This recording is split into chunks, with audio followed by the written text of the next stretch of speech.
Wild was the last to leave when it was over. He braced himself and prepared to forget it all. Closing his eyes, he stepped into the golden swirling portal, into the cool, crisp air of Hyrule. Wild was the last one. It ended far too soon, with grandiose fanfare and a great battle that the history books would weep to not record. Wild wasn't used to that.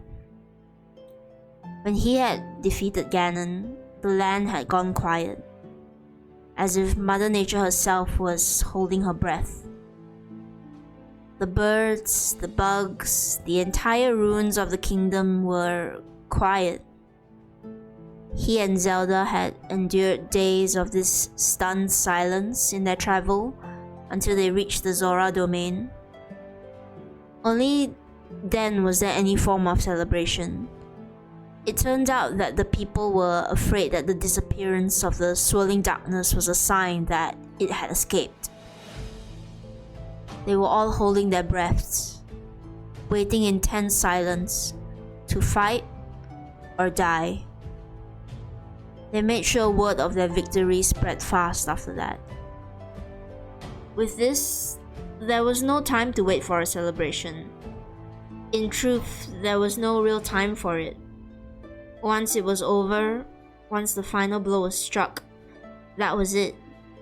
And before they had time to even recover from their wounds, Hylia herself had appeared to whisk them all back home, back to their own time in history, with the promise none of it would be remembered. Well, they had all collectively said, fuck Hylia. At least, that was the impression Wild had gotten when time had declared there was no rush to get back, just yet. No rush to forget. Wild knew. No rush to say goodbye. Confined to their battlefield and meager rations, they rejoiced in their victory. Like giddy fools, they sang, told stories, joked, and acted like the tiny cupcake he had managed to just barely whip up was as grand as a 3-tiered cake. Well, to 4, it very well could be once he shrunk down. He watched them, tried very much not to commit each and every part of them to memory, tried not to remember Time's easygoing smile as he shed his armor and toasted milk instead of liquor, looking so much younger than he was, a burden lifted away from his chest, his wedding ring catching in the glint of the firelight. Tried not to remember the way wind had grabbed the entire flask of Noble Pursuit, stood on a log, declaring he was a pirate with a cheeky grin and eyes the color of the sea, before he chugged it down much to the horror of twilight. Tried not to remember how hard he laughed seeing his mentor jump up to stop him, only for Legend to yell crassly at him to stop his mothering a moment. Tried not to commit the hoarse note of Legend's voice, dulled by drink, and trying to rip warriors into letting him take his polished sword for his hoard. 4 was still finishing his cake, or rather swimming in it, while Sky kept a protective watch to make sure he wasn't accidentally squashed himself. The Master Sword out of a sheath by his side, glowing brightly as he chatted with the minish-sized 4. Hyrule, next to himself, looking over the compendium in his slate, the dark of his eyes practically glowing with the slates as he asked Wild question after question about every creature he had captured. Wild answered them all, tagging on stories of nearly falling off cliffs, or hanging upside down from branches to capture every image. He tried not to remember those either. In the morning, he'd have to deal with forgetting a lot more than just that night. He'd have to deal with forgetting another family. So he was the last one to leave that day. A morning farewell dragged on to the afternoon, then the evening, then night. until their dwindling supplies told them they could no longer stay. Even then, he stayed another day, leaning against a tree stump, ignoring the swirling golden vortex behind him as he concentrated on the images in his slate. Pictures he had taken of all of them, all throughout their journey. Candid shots, group shots, shots that legend and warrior would yell at him to delete. He smiled, thumbing over an image of them both running from the flower lady at Hila Rao Shrine. After they had thought presenting her with a bouquet of cut flowers would be a good idea. They had both left at the same time, legend and warrior. Some kind of solidarity stuck between them to walk through their own portals together. Time had been first. No one could blame him for wanting to see Malon. Then the two of them, then Sky, then Wind, and Four. Hyrule had been the last to go, at least the last he had seen to go. Twilight left a little earlier than him.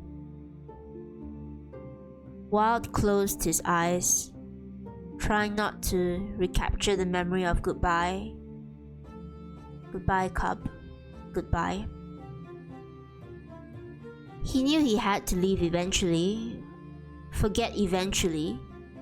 Still, he stayed another day, drinking the last of their water skins instead of food, flicking through his slate like a toddler absorbed in a book, reliving every memory in the album once, twice, then 3 more times over until he couldn't ignore the grumbling in his stomach anymore, or how sick he was getting using stealth potions as hydration.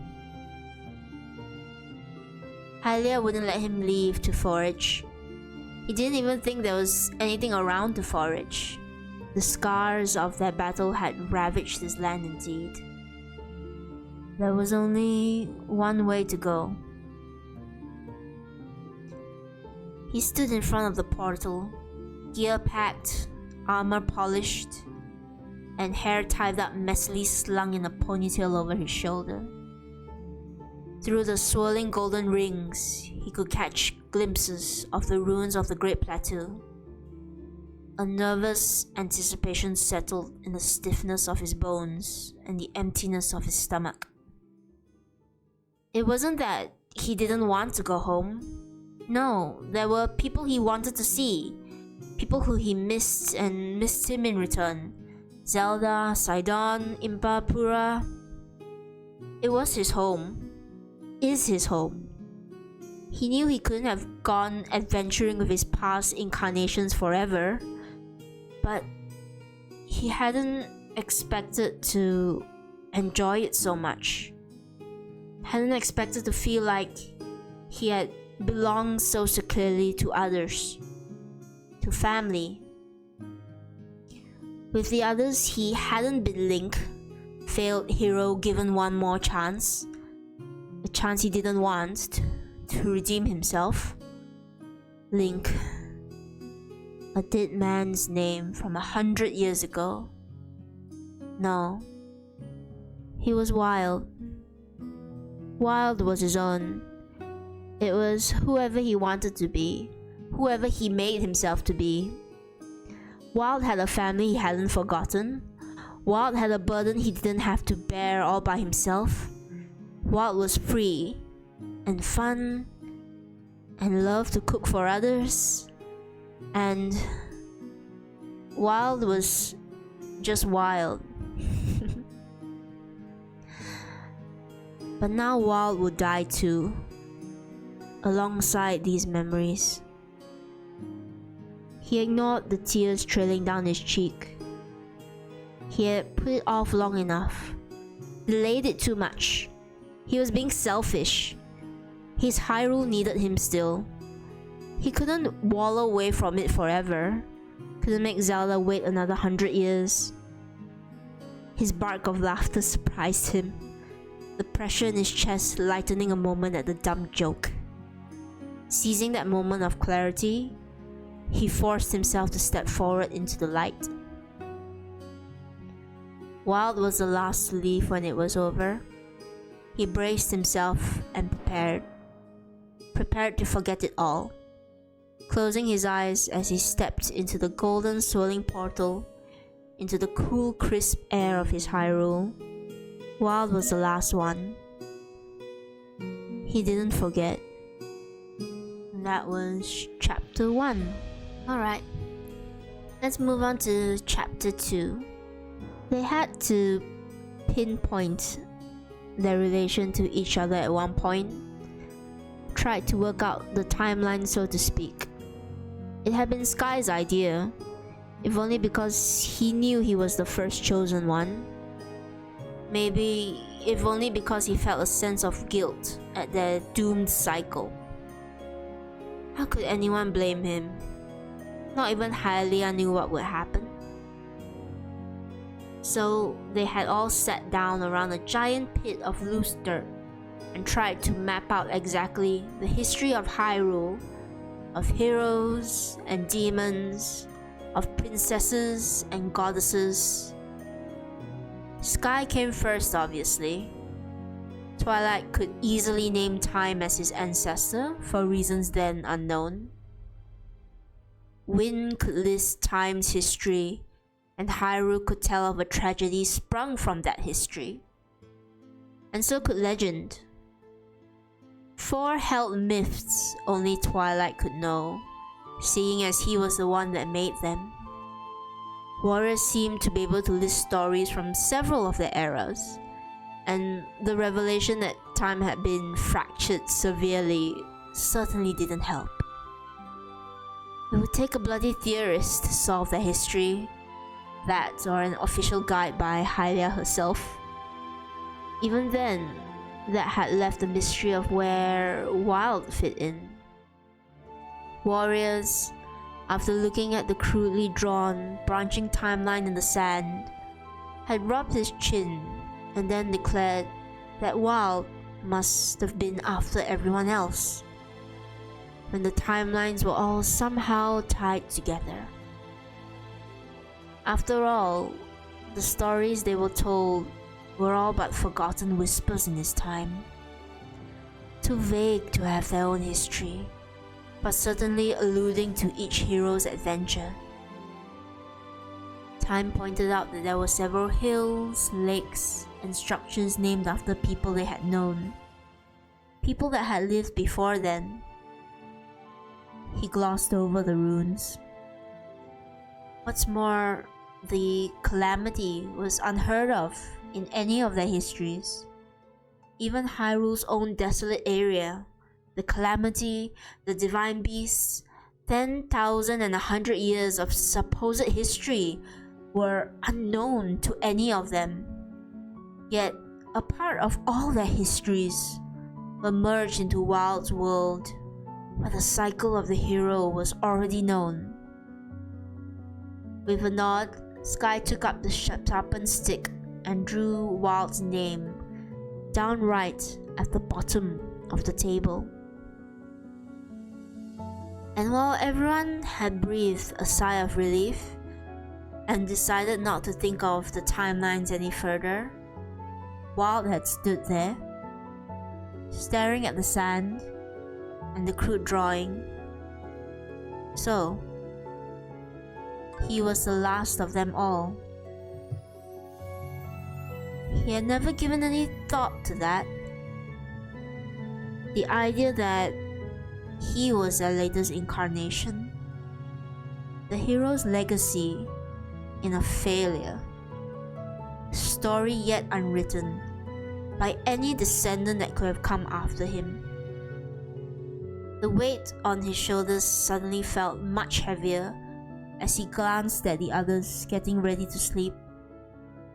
Their legacy. He was their legacy. Maybe that's why he remembered. Had he the Triforce of Wisdom, he could have reasoned that there was no reason to make him forget.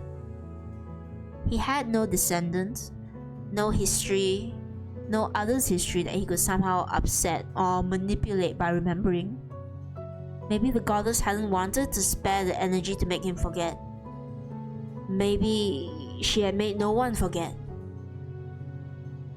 Wild stood in the field of the great plateau, stunned as he stared at the bright blue sky overhead.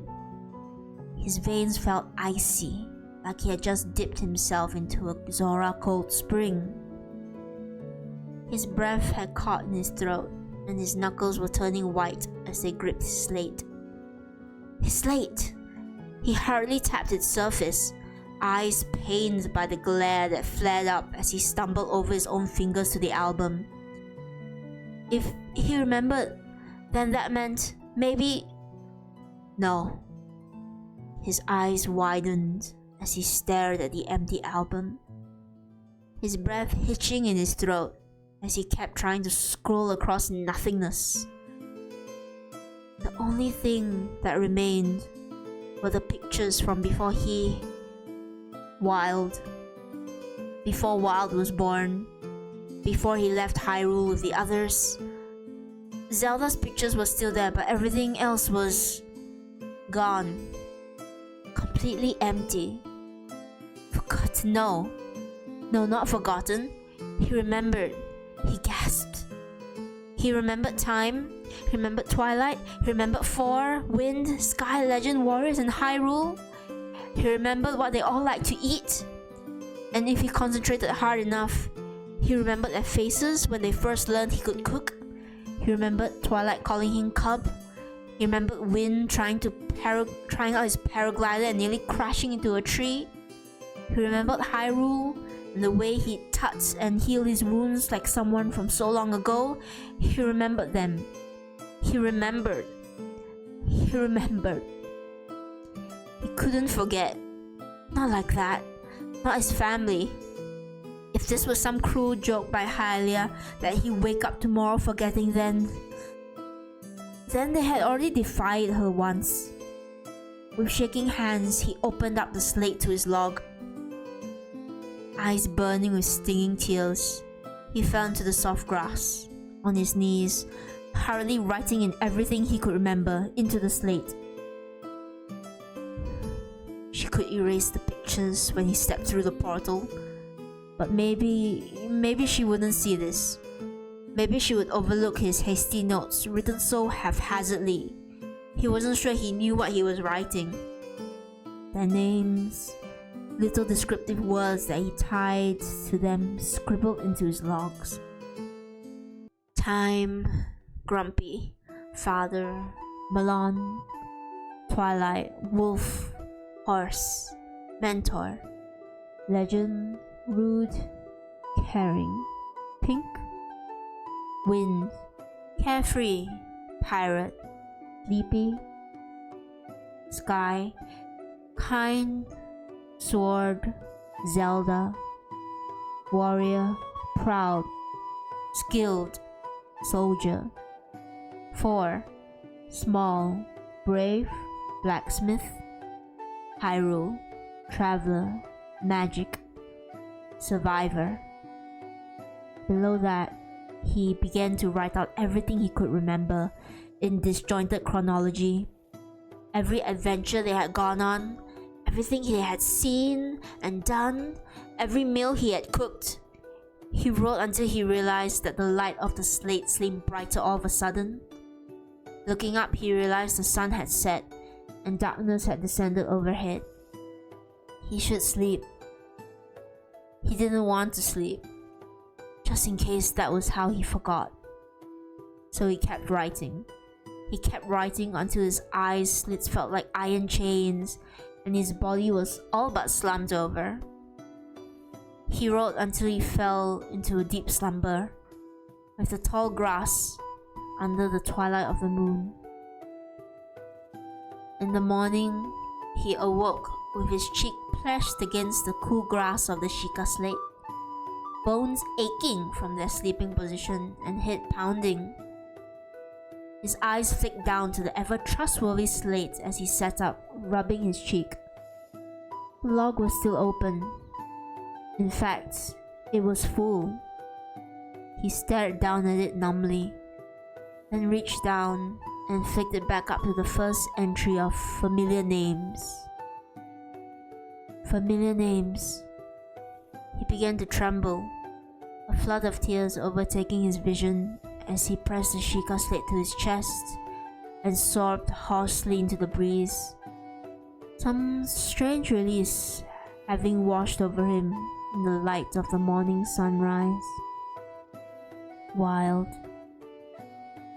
He was still wild.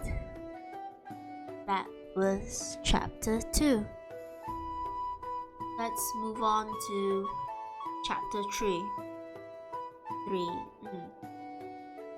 I'm gonna take a small break after this chapter, and then we'll get through the rest of them. Chapter 3. Legacy.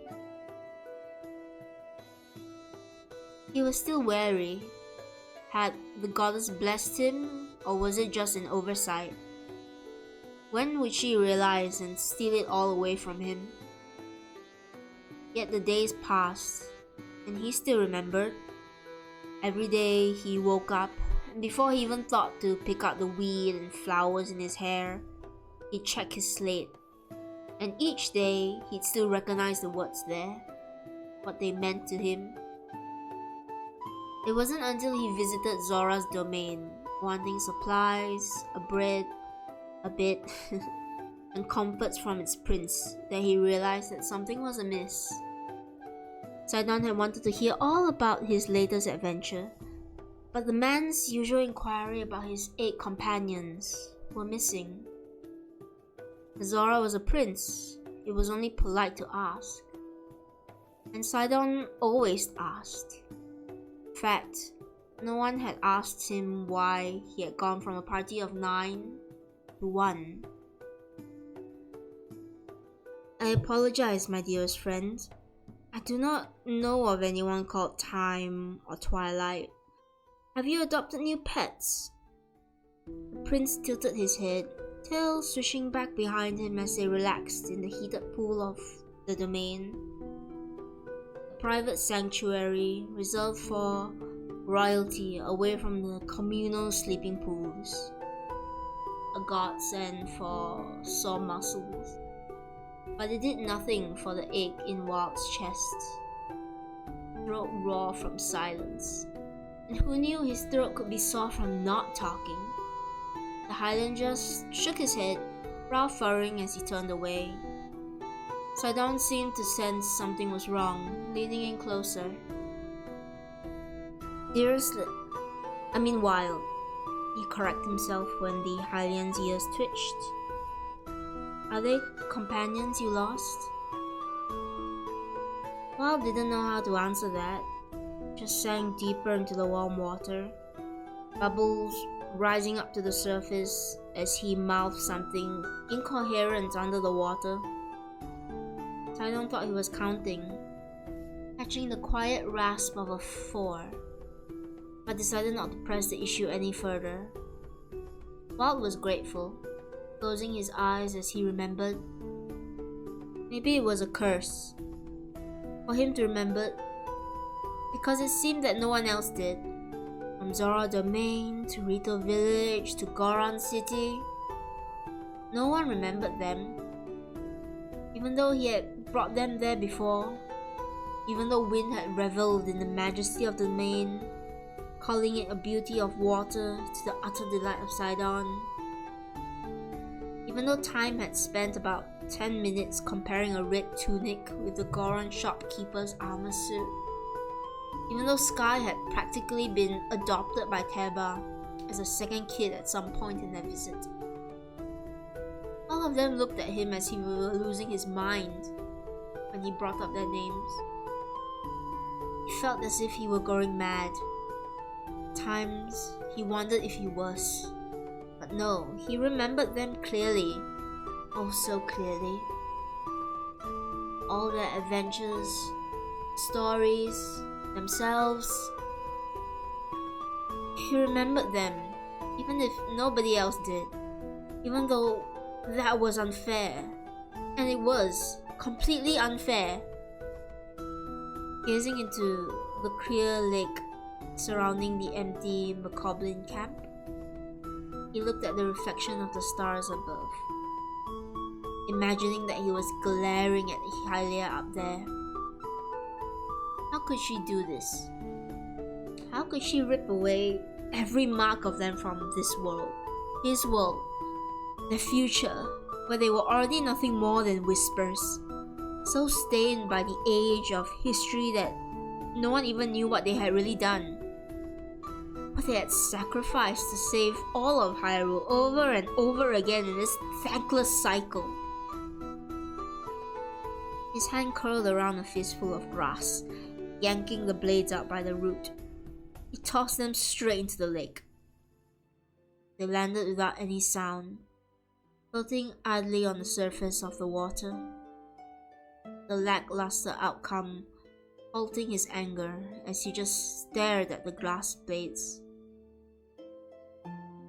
Felt almost like she was mocking him from up there, saying that it hadn't been an accident. He was just doomed to remember them. Running a hand through his hair, Wild looked down at the reflection in the lake. To an extent, they had all bore some similarities among them. Hylian, all some form of blonde and blue-eyed. The green motif hadn't stuck. Something Warrior had casually remarked one night. Aside from that, they had all looked different from one another. Different features, different voices, different scars. He reached up, tracing the scar across the side of his face with cold fingers. Staring into his reflection, he hooked a finger against his mouth, pulling it down, while sucking in his cheeks in an attempt to mimic Time's grumpy face when he was barking out orders to the group, then tried for Warrior's narcissistic admiration whenever he looked at himself in a mirror. The grimace that he came up with in the water just made him chortle. Dropping his hands as he rubbed the scar brandishing up his cheek again. This was the culmination of all their years, huh? He pulled at the scar tissue, barely feeling the pressure. This was all that was left of their memory. This was their legacy. He shot up, nearly falling forward into the water. Yes, that was it. He stared at himself in the water. Yes, of course, this was their legacy. He was their legacy. And he knew exactly what he had to do. Chapter 4: Time's March. He hadn't meant to wake up so early. In fact, he wished he could just go back to sleep on the soft mattress just beneath him. Wild kept odd hours, however, and if his body decided it wanted to be up early to make crepes for everybody, then well, who was he to deny it? Stealthily as a leaf on the breeze, he crept through the sleeping bodies of his peers, intent on making his way to the kitchen, where he could not so stealthily collide against the broad chest. Easy there, cub, easy. Time's voice steadied him as a hand on his shoulder kept him from falling over. He thought he was the only one awake. The look must have transferred because Time chuckled. Well, you don't exactly sleep in on the ranch unless it's your birthday, he smiled, somehow looking even taller without his armor. Peering over at Wild's shoulder to the doorway, he shook his head. Well, I was coming to ask you what you wanted for breakfast, but if you're up, then we'll let the others sleep a bit more. It's been a while since they had a bed. Come, I'll show you where the milk is. Malon? Wild asked, following Time to the kitchen. It had been so long since he had cooked in an actual kitchen. More used to the unsteady pot over a fire. But it wasn't bad to be in the kitchen. One where the spice racks were already filled with all the spices he could ever want. One where he could trace the stray stains of flour from yesterday's meal.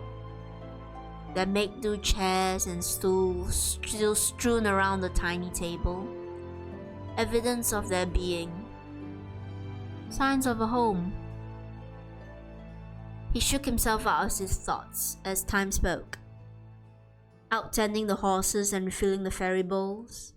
We try to take turns around here. At least, she tells me if I'm cooking, she's going to want to work herself ragged in order to be hungry enough to eat my meals. He chuckled, and Walt couldn't help but chuckle also. Looking over at Time, he couldn't think that the man looked more relaxed than ever as he took out several baking ingredients from the shelf above. His shoulders dropped back, his eyes bright and sparkling, his smile so far from the hero's weary enthusiasm in battle. Twy was happy last night, Walt blurted out without meaning to, ears reddening as he felt Time turn to him. No going back now. Whatever you said to him last night, it made him really happy. There was a beat of silence, then a quiet chuckle. You know, Time started, handing the ingredients off to Wild. For the longest time, I was worried about what kind of mark I'd leave on the world. If I had a chance to do it all over again, I would, because someone has to. But up till now, I was wondering whether or not I'd be remembered after all this. If I'd have any kind of legacy I could be proud of. But after seeing all of you, seeing what comes after me, he sighed, closing his eyes as he tilted his head to the sound of the songbirds. I'm proud of all of you. It's clear I at least did something in my life, right? Walt was stunned. It was extremely rare that Time would open up about his own adventures. He wasn't quite sure what to say in response to that. Didn't want to break the moment and have the man retreat. But as he looked up at Time, so set in his element here, he had the feeling that this feeling couldn't break.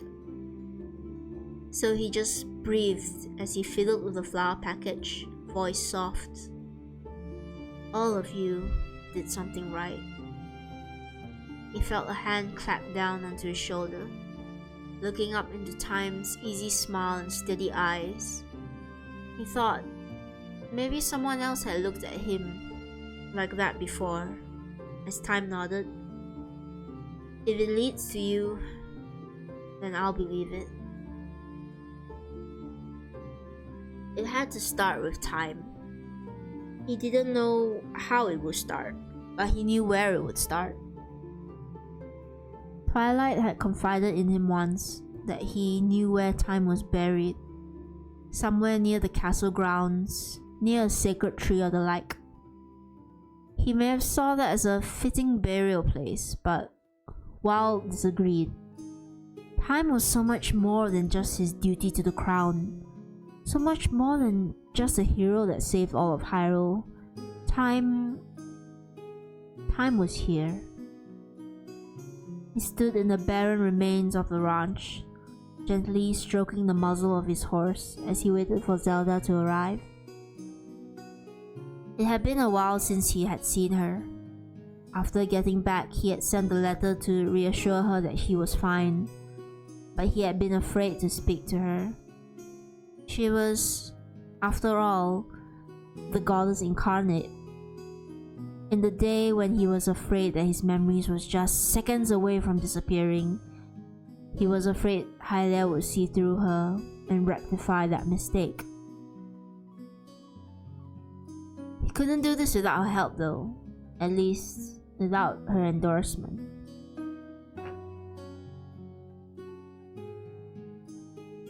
Link. He flinched at the call of that name. Looking up, he saw her disembarking from her white stallion, a few soldiers trailing after her, farmers turned knights. She looked relieved to see him, but Wild wondered if she secretly hoped that one day it'd be her Link that came back. Fighting back his hesitation, he hugged her as she came to him. He couldn't deny he still cared for her. Couldn't deny that he recognized her struggle, but "Call me Wild," he croaked as he pulled away, then tugged down at his hood hurriedly as he turned to face the desolate ruins of the ranch. Lon Lon Ranch, his mind provided. He couldn't be sure if it was really. Even if it had been, the name itself could have been long lost to time. Yet when he closed his eyes and imagined Time's home, and Malone leading the horses from the barn to the field, they matched the exact layout of this now decrepit ruins. He took a breath. "Did you get my letter?"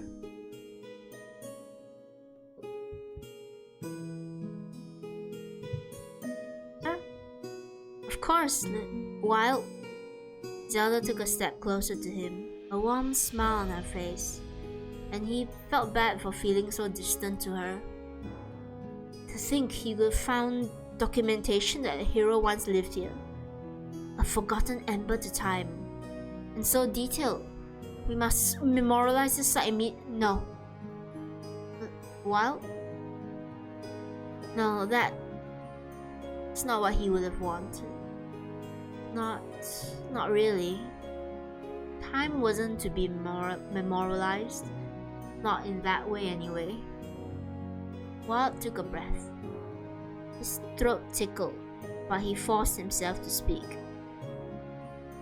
"I want to turn it into a ranch, like it was before. Like it was when the hero was around. I think it'd be a good place to start the rebuilding. I've already sent a letter to some construction workers. They're really good, and I'll help them build, and I'll take care of all the costs, and I'll..." Wild. Zelda cut him off before he could continue. Her eyes stared down at him, a piercing blue. So bright, he saw it was the goddess that looked down at him. He swallowed, hands curling into a fist behind his back. It felt like forever until she turned back to the ruins, surveying them before nodding. "Yes, I think that'll be a good idea. Rebuilding the ranch will be our utmost priority. A fitting tribute to the hero here." "What did you say his title was?" It felt like a weight had come off his shoulder. Moving to stand by her, he looked out over the ruins and said quietly, "The hero of time." People were wary to return at first, but upon hearing that the ranch once belonged to the likes of a famous hero, farmers all but flocked to lay first claim. In the end, Zelda gifted it to a Hylian family of 4 from Hateno village. Wild walked alongside Neb across the ranch. "Did the hero really have an amazing weapon?" he asked, jumping up and down as he held his hands out. Wild grinned, nodding as he held his hands out to emphasize. "Yes, he called it the Bigoron sword, and it was unbreakable. He could swing it really well." He signed to the child, watching his eyes light up. Taking up a tree branch, Ned pretended to fight an invisible foe. "Not even Grandpa ever said anything about that weapon. When I grow up, I want to have a sword just like that," the child said determinedly. Link laughed, seeing the passion in his eyes. Bending down, he gently grasped his hand and adjusted his foot stance. Somewhere in his mind, the whisper of a training session of time ghosting to the front, of Twilight wide-eyed, watching the man pass on his techniques. "Then let me show you what the hero taught me." Nonan Ranch was quick to prosper. perhaps not just from the story of the hero, but from the dedication of the generations it spawned there. It was more than just a ranch. People flocked there, not just for horses or to set up nearby farms, but young fit teens of all races came to learn their secrets. Goblins and bokoblins still roamed the land after all. It paid to be a ranch hand who could wield a sword. And what better than to learn the techniques of the hero that once owned the land? The skill had become trademarked amongst ranchers, farmers, and knights alike. The story of the hero who wielded them was chiseled into stone and set within the very heart of the ranch, in the middle of the wide field they called Epona's Field. Next to that, Malon's garden, the famed wife to the hero who aided him in his quest, where young couples flocked to leave out bowls of sugar water in hopes that a fairy would drink from it and bless them with love just as strong as that of the hero and his wife. Perhaps from tourism or from the fairy's blessings, the ranch flourished in the fields, bringing life to the grounds of Hyrule and becoming a hallmark of its rebirth. When a generation of folk began to sell milk from the ranch's cows under the tagline, "The hero of time drank his milk, what about you?" Well, Wild could only laugh and laugh until tears ran down his face. And somewhere, in a world of swirling mists and fairies of blue, a shade took the hand of an equestrian goddess and laughed along with him. Alright, I'm gonna try and power through on to chapter 5. It's fun, this is fun. Wild closed his eyes, feeling the icicles crackling on his lashes. He shivered, the cold seeping deep down into his bone as he cursed through chattering teeth, hugging himself in a futile attempt to keep warmth as he listened to the howling winds of the raging snowstorm. A moment later, he felt cloth wrapped around his form, shielding him somewhat from the biting cold. Opening his eyes, he stared down at Sky's sailcloth, instinct making him dig his hands into the material before he forced himself to let it go and hand it back to Sky. The man sighing as he took the cloth and simply draped it around Wild again. "Wild, I have 5 layers on me, and I'm used to colder temperatures. You have 2, and the last time your tunic caught fire, you complained it was still too cold." Wild would have replied if his teeth weren't chattering so badly. Curse Hylia. Curse her for dropping them in the middle of Hebra Mountain during a snowstorm in scattered groupings.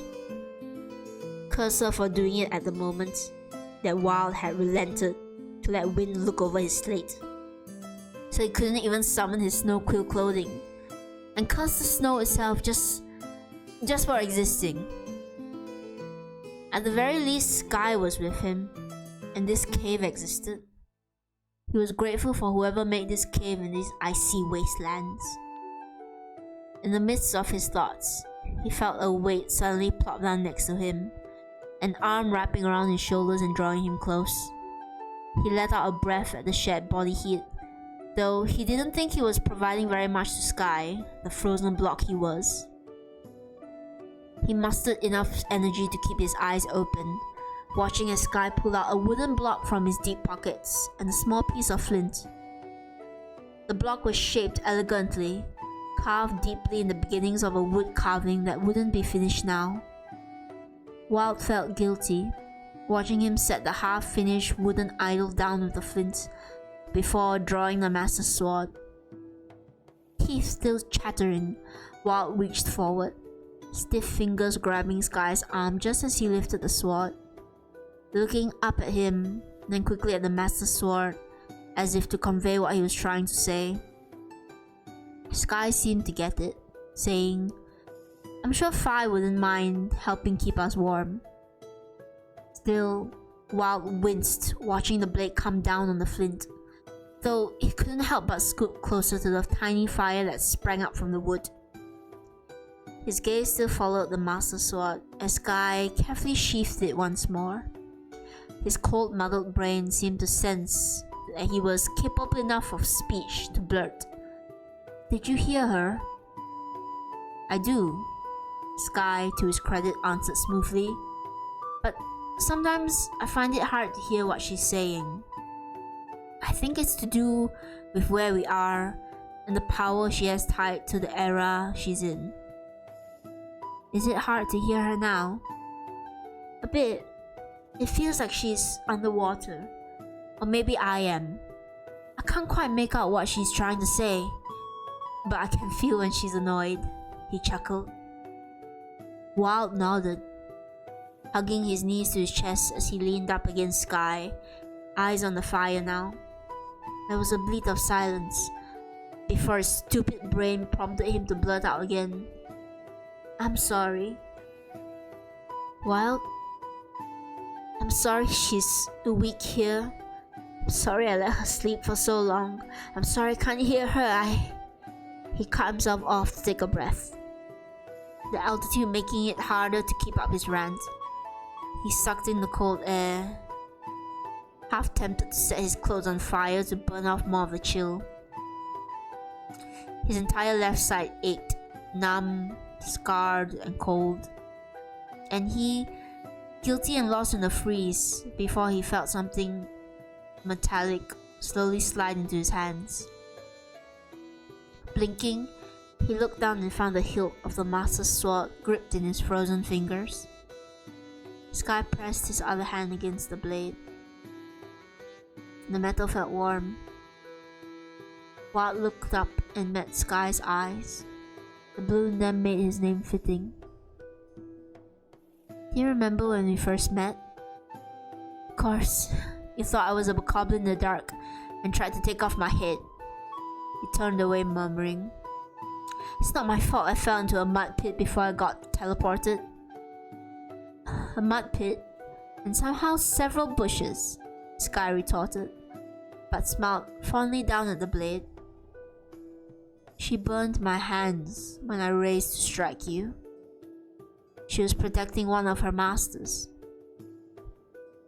"She's burned me before just for touching her," he said quietly, pulling his hand away from the metal, away from the fire. He rubbed his palm through his glove, recalling the misty trees of the Korok forest and the sword that had mocked him from the stone pedestal. "She was protecting you then too," Sky's voice brought him back. "You weren't ready then, Wild. She knew that, and she was protecting you. She's always been protecting us. From darkness, from Ganon, from the mistake I made. She spent her entire life protecting all of you, using up her energy because of a dumb curse uttered centuries ago.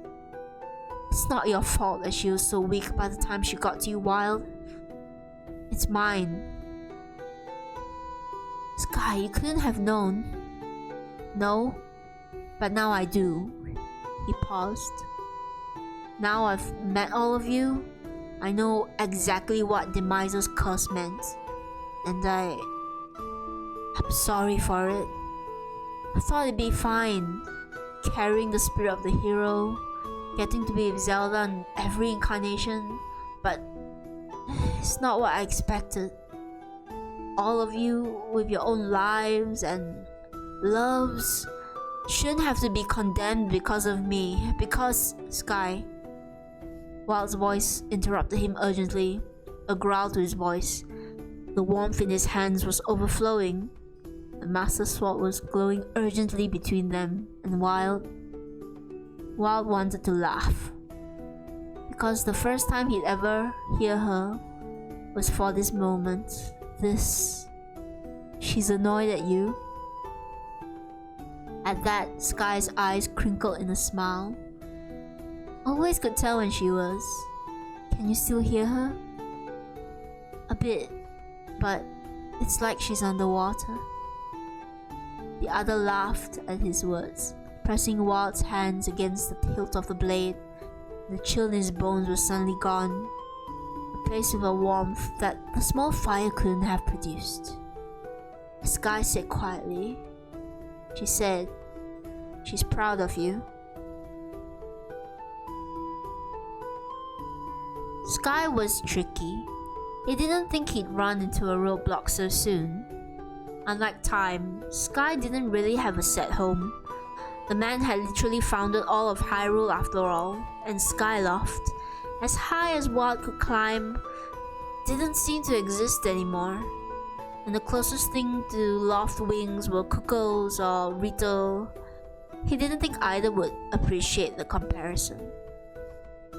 Sky had been the first of them. Almost everything he had made was eroded by time. Well, all but one thing.